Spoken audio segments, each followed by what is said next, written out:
The story begins with our enemies, Alel and Meb, king and queen of the ancient Irish region of Connacht.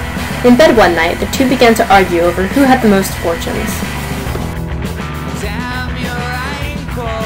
Livestock was the main source of wealth in Ireland, so Alel and Meb compared their stallions for stallion, pig for pig, sheep for sheep, and cow for cow.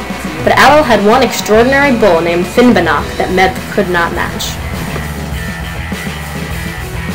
Meb sent messengers to the neighboring region of Ulster to borrow Táin Bó Cuailnge, the only other cow that could match Finbanach. They had successfully bargained for it until one of the messengers became intoxicated and admitted that Connacht would have taken the bull by force either way. The Ulstermen were outraged and the deal fell apart. Connacht assembled a mighty army comprised of men from all 4 provinces of Ireland, including Ulster itself. These men were led by Fergus, an exile of Ulster. Meanwhile, Ulster was helpless to defend itself, for due to a curse, every man in Ulster was suffering pangs of excruciating pain. Only one man stood to defend Ulster, Cuchulainn. He was only 17, but was still the best warrior in all of Ireland. He easily defeated warrior after warrior in one-on-one combat. He was then faced by Fergus, who was also an old friend of his. He yielded to Fergus with the promise that Fergus would later yield to him.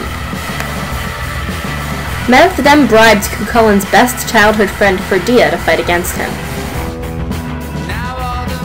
The two had trained together during their youth, so their fight lasted 3 whole days.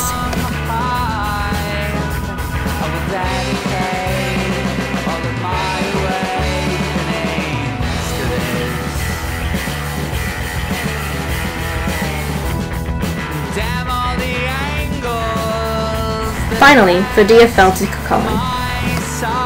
At this time, the men of Ulster finally revived from their pangs and were ready to take on the armies of Ireland. An epic battle ensued. It ended when Fergus held true to his promise that he would yield to Cuchulainn. Ulster's victory followed soon after. Meb and Alel, however, had succeeded in retrieving Táin Bó Cuailnge, who upon arriving back at Connacht engaged in battle with Finbanach.